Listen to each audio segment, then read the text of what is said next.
Glória a Deus. Querido, nós vamos comentar a lição de número 6 essa manhã. Nós não estamos seguindo a ordem cronológica da nossa revista, amém? Nós estamos domingo sim, o domingo não, porque a informação que a gente tem no momento é que provavelmente não vai haver, o próximo trimestre não vai ser colocado, não vai ser, a CPAD não irá editar, né, no próximo trimestre. Pelo menos é o que as informações que a gente está tendo. Então a gente, para prolongar mais a revista, prolongar mais os nossos comentários, a gente está alternando. Nós comentamos um domingo sim e um domingo não. A gente está comentando para a nossa revista ter uma maior duração, né? E então por isso que hoje nós vamos comentar a lição de número 6, que fala a condição dos coríntios sem Deus, é o tema dessa manhã. O texto áureo diz: portanto, lembrai-vos de que vós, noutro tempo, ereis gentios, na carne, chamado incircuncisão, pelos que na carne são chamados circuncisão, feita pela mão dos homens. Verdade prática diz assim: outrora sem Deus e por meio de Cristo, os gentios tornaram-se descendência de Abraão e herdeiros da promessa. É a verdade prática. Então essa lição a gente vai falar, o apóstolo Paulo vai falar da condição dos coríntios, né? A condição dos coríntios sem Deus e sem Cristo, não é? A nossa leitura bíblica está em Efésios 2, a partir do verso 11, que diz assim: portanto, lembrai-vos de vós noutro tempo, ereis gentios na carne, chamados incircuncisão, pelos que na carne são chamados circuncisão, feita pela mão dos homens, que naquele tempo estaveis sem Cristo, separados da comunidade de Israel, estranho ao concerto da promessa, não tendo esperança sem Deus no mundo. Efésios 2, verso 11 e verso 12, agora Romanos 4, 12 e 13. E fosse pai da circuncisão, aquele que não somente são circuncisão, mas também anda nas pisadas daquela fé que teve o vosso pai Abraão, que tivera na incircuncisão. Porque a promessa de que havia de ser herdeiro do mundo não foi feita pela lei a Abraão, ou a sua posteridade, mas pela justiça da fé. Pois se os que são da lei são os herdeiros, logo a fé é vã e a promessa está aniquilada, né? O que fala Paulo em Romanos 4, 12, 13 e 14. Então, essa manhã nós vamos entrar nessa lição e ela tem várias lições espirituais importantes para nós, porque ela trata da condição dos gentios que estavam sem Deus e sem Cristo, né? Os gentios que éramos não judeus, que éramos nós. Paulo ele retrata, ele mostra aqui a condição que nós nos encontrávamos, né? Espiritualmente. A Bíblia Sagrada fala que a nossa condição era sem Deus, sem Cristo e sem esperança no mundo. Quer dizer, nós não fazíamos parte do povo da promessa, nós não fazíamos parte da nação eleita, nós não fazíamos parte, nós não estávamos incluídos nas promessas que Deus havia feito a Abraão, Isaque e Jacó. Quer dizer, então uma condição espiritual era uma situação espiritual muito caótica, muito deplorável, porque nós estávamos sem esperança e sem Deus, e não fazíamos parte do povo da promessa, do povo da aliança, né? Então, queridos, essa manhã Paulo ele vai discorrer como essa situação foi mudada através de Cristo. Paulo vai nos mostrar como Deus mudou, como esse quadro que nós vivíamos foi mudado através da pessoa de Jesus, né? Então Paulo ele vai nos falar, né, nessa manhã que nós estávamos separados, sem Cristo, sem Deus, separados da comunidade de Israel, e alheios às promessas que Deus havia feito, né? Logo, nós estávamos numa situação muito difícil, espiritualmente falando, porque nós não estávamos incluídos nas promessas que Deus havia feito a Abraão. Então, veja só, no primeiro tópico aqui, Paulo fala, chamados incircuncisão. Quer dizer, quando a pessoa ela era judeu, o judeu ele tinha a circuncisão, a marca da circuncisão. A marca da circuncisão, e o que não era judeu, ele não tinha a circuncisão, então ele era chamado incircunciso. Quer dizer, ele era uma pessoa que não era circuncidado. E o judeu, ele sempre usava isso, muitas das vezes, muitas das vezes o judeu, ele desprezava o não-judeu, porque esse não era circuncidado, quer dizer, esse não fazia parte do povo de Deus, não fazia parte do povo da promessa, né? Mas no primeiro tópico, a introdução, fala o conceito da circuncisão. O que era a circuncisão? A circuncisão, ela era uma remoção cirúrgica no prepúcio do órgão sexual masculino, não é? Ela era prescrita na lei, não é? Como sinal externo do povo que pertencia a Deus. Quer dizer, todo judeu, quando ele nascia, com 8 dias de vida, ele era circuncidado. Quer dizer, a lei rezava que todo o macho que nascesse, com 8 dias de vida, ele deveria ser levado ao sacerdote e ele deveria passar por essa cirurgia da circuncisão. Ele deveria ser circuncidado ao 8º dia e consagrado a Deus. E quando nós lemos a Bíblia Sagrada, nós vemos que o próprio Jesus, ele passou pelo rito da circuncisão. Ele passou pelas cirurgias da circuncisão. Ao 8º dia, a gente lê lá no livro de Lucas que Maria e José levaram Jesus então para ser apresentado. Ele foi circuncidado também ao 8º dia, como determinava a lei de Moisés. E assim, todo judeu que era nascido, ele passava pela essa circuncisão, porque a circuncisão, ela era a marca da aliança, era a marca do concerto que Deus havia feito com Abraão, era a marca do pacto, que Deus fez com Abraão, ou seja, com a sua descendência. Então, quando a pessoa era circuncidada, a circuncisão ela era uma marca clara de que ela pertencia ao povo da promessa, que ela pertencia à aliança que Deus havia feito com Abraão. Ela estava incluída nessa aliança quando ela passava pela essa cirurgia da circuncisão. E quando a pessoa ela não tinha essa circuncisão, significava o quê? Significava que ela não fazia parte do povo de Deus. Significava que ela não fazia parte das promessas que Deus havia feito a Abraão. Então, os gentios, ele sempre se referia o judeu sempre se referia ao gentio como um incircunciso, quer dizer, como aquele que não tinha circuncisão, como aquele que não tinha parte nas promessas de Deus, ele não tinha essa marca, ele não tinha essa participação nas promessas de Deus, o gentio. Então, ele era chamado o incircunciso, porque ele não era circuncidado. Então, no subtópico 2, nós temos o significado religioso da circuncisão, né? O significado religioso da circuncisão. O significado religioso da circuncisão, na Bíblia Sagrada, a circuncisão apontava para a santificação.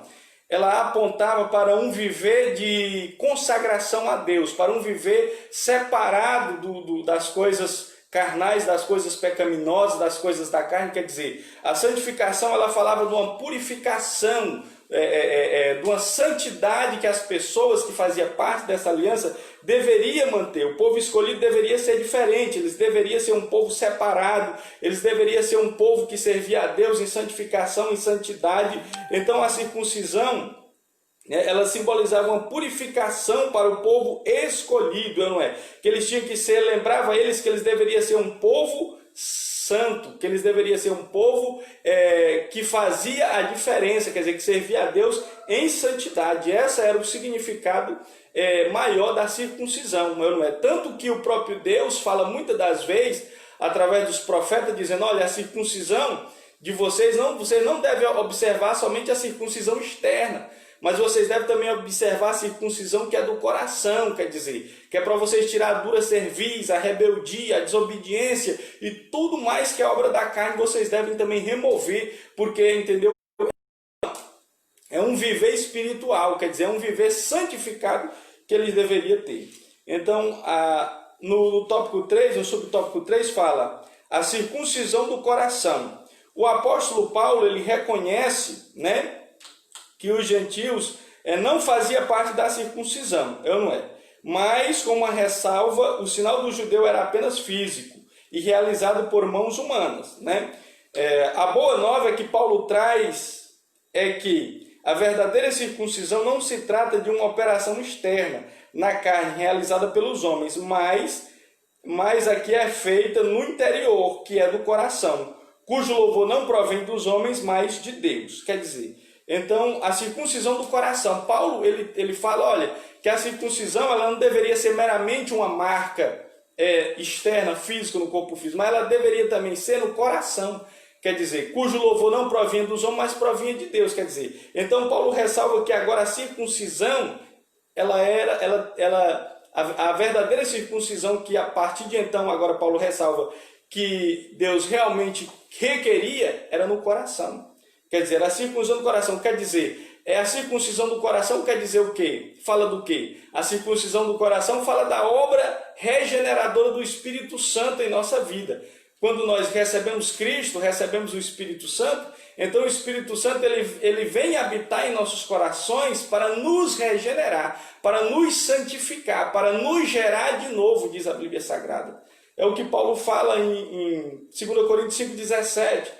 Todos que estão em Cristo, nova criatura as coisas velhas se passaram e tudo se fez novo, quer dizer. Então isso é uma obra regeneradora do Espírito Santo que é operada em nosso coração, né? Através da graça divina. Então essa é a circuncisão do coração, cujo louvor não provém dos homens, não provém dos homens, mas provém de Deus, não é? Assim, em Cristo, o sinal de quem pertence a Deus é a circuncisão, nem a incircuncisão, mas sim ser uma nova criatura. Quer dizer, então na nova aliança, o sinal de que nós pertencemos a Deus não é mais a circuncisão externa, mas sim a circuncisão interior, quer dizer, que é a regeneração, que é ser uma nova criatura, é isso que Paulo está falando. O tópico 4 fala circuncisão na nova aliança, o subtópico do primeiro tópico diz a circuncisão na nova aliança, né? O assunto da circuncisão gerou discussão acalorada entre judeus e gentios. Em Antioquia a questão ganhou muita dimensão e provocou intenso debate que culminou com a convocação do primeiro concílio da igreja em Jerusalém. Quer dizer, quando a igreja de Cristo iniciou na terra, nós temos que lembrar algo. Quando nós lemos Atos dos Apóstolos, a maioria era composta de judeus. Quer dizer, porque Jesus falou para os apóstolos assim, vocês devem ficar em Jerusalém, até que do alto vocês sejam revestidos de poder, então aí vocês devem começar a pregar o evangelho. Jerusalém, Judéia, Samaria, até os confins da terra. Então quer dizer, a obra da pregação, ao início da igreja, começou em Jerusalém. Então logo a maioria dos convertidos eram o quê? Judeus. Os primeiros cristãos, a maioria dos primeiros cristãos, eles eram judeus. Então veja só, depois que a grande comissão foi levada adiante, Deus criou meios e o evangelho começou a sair com muita dificuldade, porque os judeus ainda não entendiam claramente que os gentios estavam incluídos nessa nova aliança, que o evangelho foi pregado na casa de Cornélio, depois Deus chama Paulo e começa a pregar o evangelho, levar o evangelho para todas as gentes, né? Para todas as nações. Então aí surgiu um grande debate. Porque os cristãos judeus, eles acreditavam que os cristãos que haviam se convertido agora a Cristo, os não-judeus que haviam se convertido a Cristo, eles deveriam se circuncidar e também guardar a lei de Moisés. Então havia uma ala de cristãos judeus que ainda em parte seguiam a tradição da lei de Moisés, eles ainda estavam seguindo a tradição mosaica. E a Bíblia Sagrada fala, então, ele implanta igrejas em toda a extensão do Império Romano. Surge então essa questão que os pregadores judeus que vinham de Jerusalém, eles chegavam na igreja dos não-judeus e eles diziam, olha, vocês têm que circuncidar e vocês têm que guardar a lei de Moisés, vocês têm que passar pela circuncisão, senão vocês não serão salvos, quer dizer. E isso gerou um grande debate, né? Isso gerou um grande debate entre os irmãos, os apóstolos. Em Antioquia, a Bíblia diz que Paulo teve que falar, resistir a Pedro cara a cara, né? Teve que falar sério com Pedro sobre essa questão. E a Bíblia diz então o que aconteceu? Aconteceu que eles então congregou todos os apóstolos, todos os líderes da igreja primitiva foram congregados em Jerusalém para que eles buscassem a orientação do Espírito Santo acerca da circuncisão, se a circuncisão deveria permanecer na igreja de Cristo ou se a circuncisão já estava abolida. É ou não é? Então, no capítulo 15 de Atos, a gente encontra o primeiro concílio da igreja primitiva. debater sobre a questão da circuncisão, exatamente para debater sobre a questão se a circuncisão deveria ser implantada ou não. E aí Deus, através do Espírito Santo, orienta o quê? Que não era necessário mais a circuncisão. Não se fazia mais necessário guardar as tradições da lei de Moisés, nem a circuncisão, nem guarda de dias, nem as festas, aquela liturgia do judaísmo antigo. Quer dizer, tudo isso Deus orientou que não era mais necessário. Por quê? Porque a circuncisão verdadeira agora era no coração, era uma obra do Espírito Santo no coração daqueles que recebiam a Cristo, que eles eram agora regenerados, eram tornados novas criaturas, e isso era agora a circuncisão de Cristo, que era interior, que era no Espírito. Então a circuncisão externa já não podia mais prevalecer. Então foi esse o grande debate, né, sobre a circuncisão que aconteceu em Jerusalém, né? Ali foi debatido, não é? Sobre a circuncisão, e o resultado disso foi o quê? Que a circuncisão ela não deveria pendurar sobre a nova aliança. É tanto que agora, né, o cristão não tem mais essa questão da circuncisão, porque não foi descartada ali, quando eles se congregaram, o Espírito Santo orientou que não era necessário permanecer a circuncisão e nem as tradições, outras tradições da lei de Moisés que os cristãos judeus queriam que fosse adotado na igreja de Cristo. Então agora nós vamos para o tópico 2, que fala estranho ao concerto da promessa, né? Então nessa parte o apóstolo Paulo aponta a situação dos gentios. Naquele tempo estaveis sem Cristo, separado da comunidade de Israel, e estranhos à promessa. Quer dizer, então aqui nós vemos no primeiro subtópico que diz uma vida sem Cristo, né? Então aqui Paulo descreve a situação nossa antes de conhecermos a Cristo, né? Nós estávamos separados, né, da comunidade de Israel, estranho ao concerto, nós não sabíamos nada sobre as promessas de Deus, né? Nós estávamos separados, nós estávamos sem Cristo, ou não é? Nós vivíamos no paganismo, quer dizer, as pessoas, os coríntios, então, principalmente daquela época, eles viviam no paganismo, né? Eles tinham vários deuses, várias divindades, então eles estavam completamente alheios, ou não é? Eles estavam completamente alheios, né? Acerca de Cristo, ou não é? Eles estavam imersos sobre o paganismo, né? Eles viviam sobre o paganismo, né? Eles tinham uma religiosidade, mas essa religiosidade deles era completamente distorcida, né? Distorcida e pagã, né? Então, veja só, aqui ele fala aqui, não é? Paulo fala aqui mais, ele fala, isso indica que a religiosidade dos gentios era incapaz de inseri-los na promessa messiânica da salvação, né? Também significa que eles desconheciam Cristo, como também eram indiferentes às promessas acerca da sua obra. Quer dizer, os gentios estávamos completamente alheios acerca das promessas e acerca da vinda do Messias. Eles nada sabiam sobre isso. Estavam separados da comunidade de Israel, não é? É o subtópico 2, né?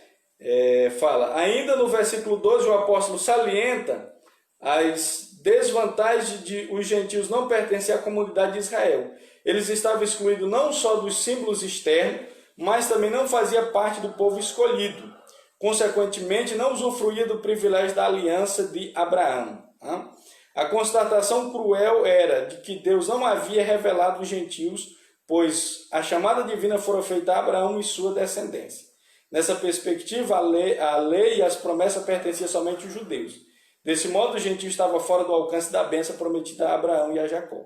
Então, veja só, Paulo ressalva que, uma vez separados da comunidade de Israel, os gentios não tinham acesso a nenhuma das promessas que Deus havia feito a Abraão, porque Deus havia feito essas promessas a Abraão e a sua descendência. Quer dizer, eles tinham essas promessas, os gentios não estavam incluídos nessas promessas, né? Então a situação dos gentios era muito, muito caótica, muito desfavorável.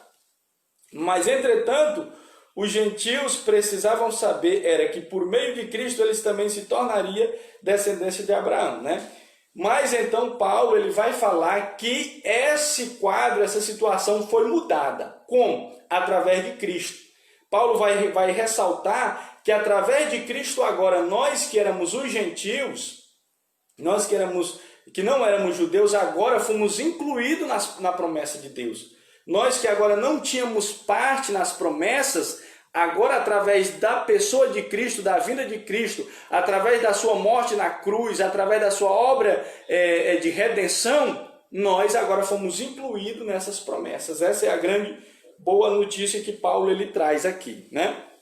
Então o subtópico 3 fala: alienados dos pactos e das promessas. É ou não é? Porque primeiro pacto Deus fez com Abraão. Deus disse a Abraão: olha, eu vou abençoar, né, você, eu vou fazer de você uma grande nação e vou abençoar a sua semente, né? Deus fez essa promessa a Abraão. Então o primeiro pacto que Deus fez foi com Abraão. O segundo pacto foi o pacto mosaico que Deus fez com Moisés ali no Monte Sinai, com o povo de Israel. É ou não é?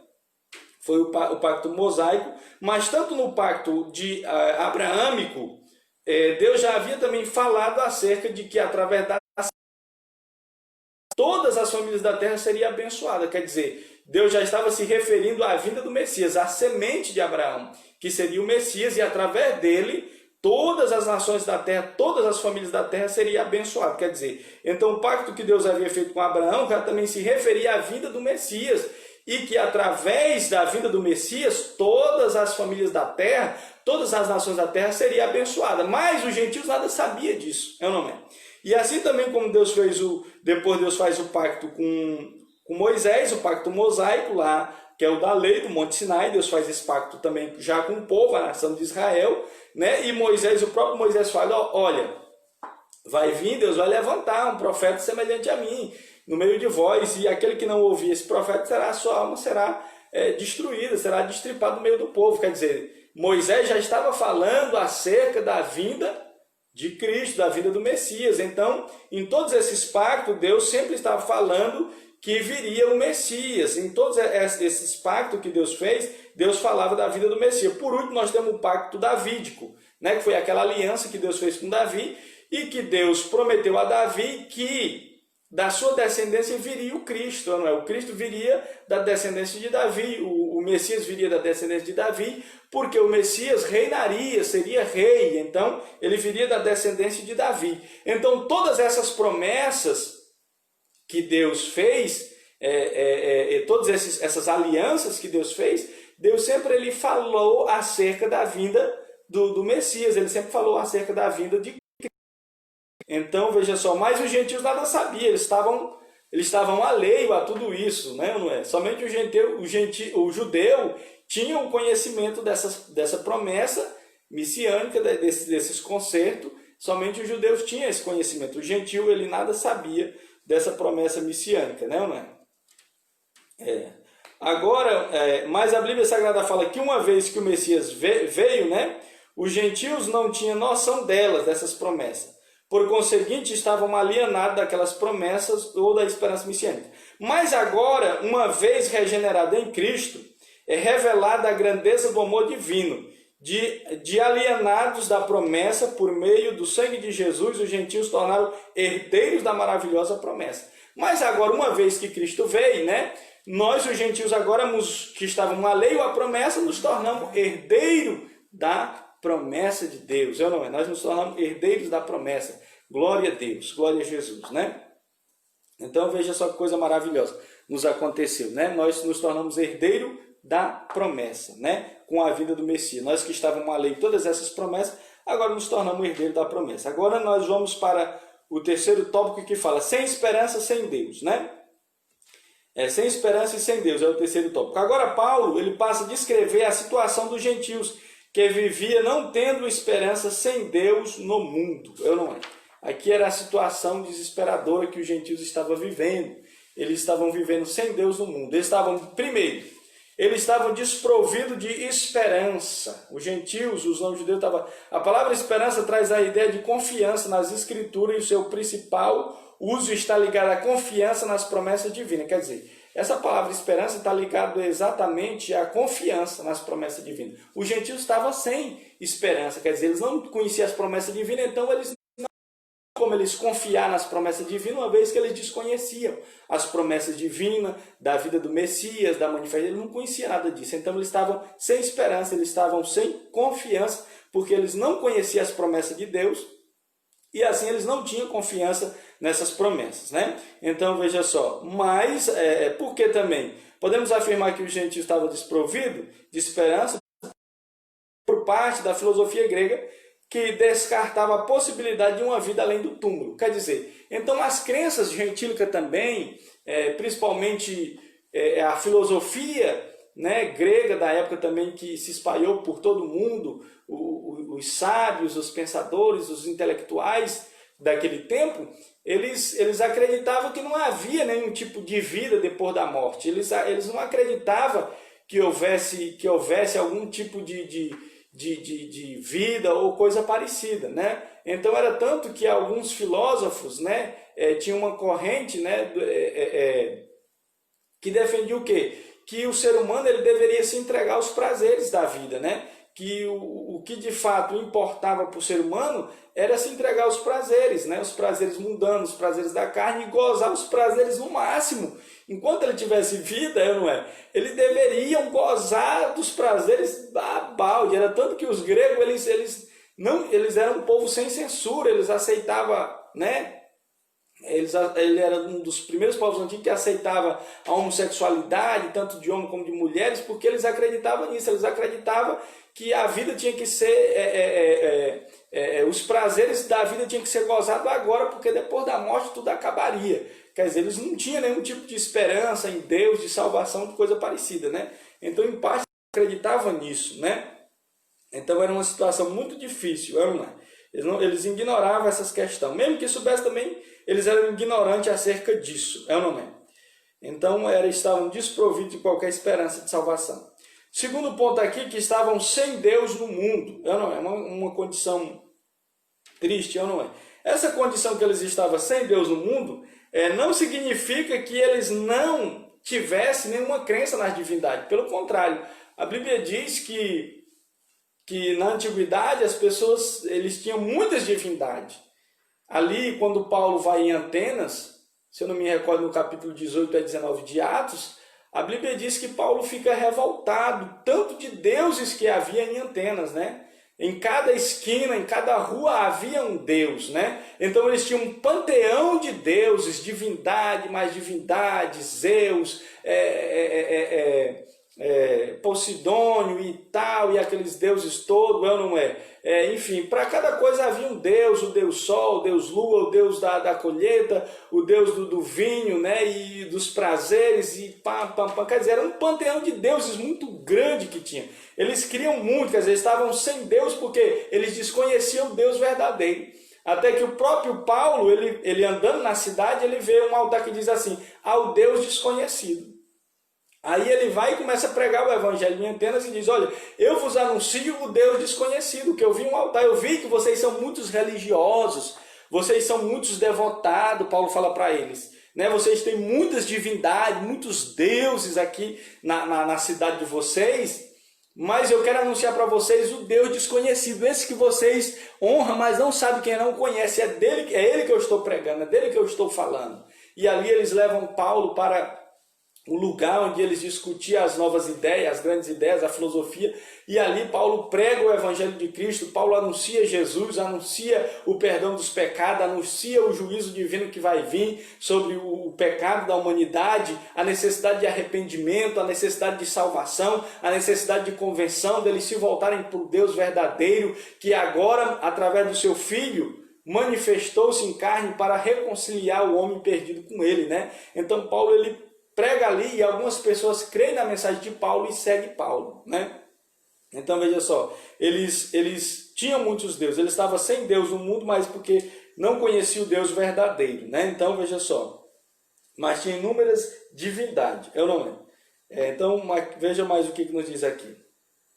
Então veja só, isso trata, quer dizer, então veja só, assim por meio do paganismo eles estavam alienados de Deus, que havia se revelado a Israel. Isso significa dizer que suas vidas eram regidas pelas falsas ideias da divindade pagã, que as mantinha escravizadas e em trevas espirituais. Tratava-se de uma descrição de um quadro calamitoso. Entretanto, infelizmente, esse quadro foi alterado pela intervenção dos desígnios do Deus verdadeiro. Então, tudo isso foi mudado a partir do momento que Deus, através de Cristo, se manifesta e Deus agora diz assim, olha, agora a obra da salvação está pronta, a obra da salvação está realizada e Deus deseja que vocês se arrependam, que vocês se anunciem. Quer dizer, então agora a salvação estava sendo pregada entre os gentios, a redenção, o perdão dos pecados, tudo estava sendo pregado. Quer dizer, aqueles que estavam sem Deus, sem esperança, não conheciam o Deus verdadeiro, agora estavam tendo a oportunidade de conhecer o Deus verdadeiro e se achegar a Ele. É ou não é? Então esse quadro todo, toda essa condição que os gentios viviam foi mudada através da vinda de Jesus. Através da vinda de Jesus, nós que estávamos alheios à promessa, passamos a ser conhecedor da promessa, passamos ter direito à maravilhosa promessa. Nós que estávamos alheios da salvação, agora, através de Cristo, passamos a ter direito à salvação. Nós que estávamos sem esperança, agora, através de Cristo, passamos a ter esperança da vida eterna. Então, através da vida de Cristo, tudo foi mudado, quer dizer, toda a nossa condição anterior, ela foi completamente mudada. Com a vinda de Jesus, a nossa condição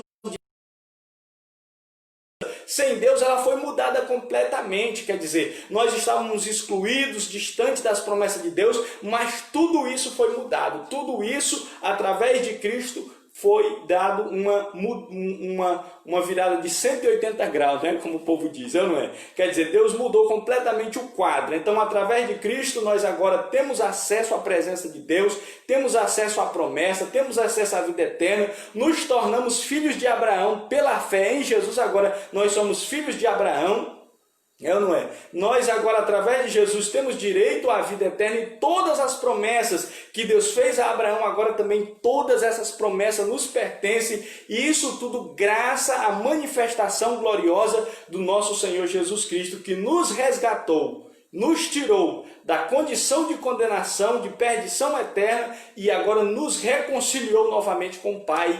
Essa é as grandes verdades reveladas na nossa lição essa manhã. Então, eu quero que Deus em Cristo possa abençoar a sua vida grandemente e espero que a nossa lição tenha ajudado, fortalecido a sua vida espiritual, a sua fé. Eu quero desde já agradecer os irmãos que nos acompanhou durante essa lição e que Deus em Cristo possa abençoar. Então,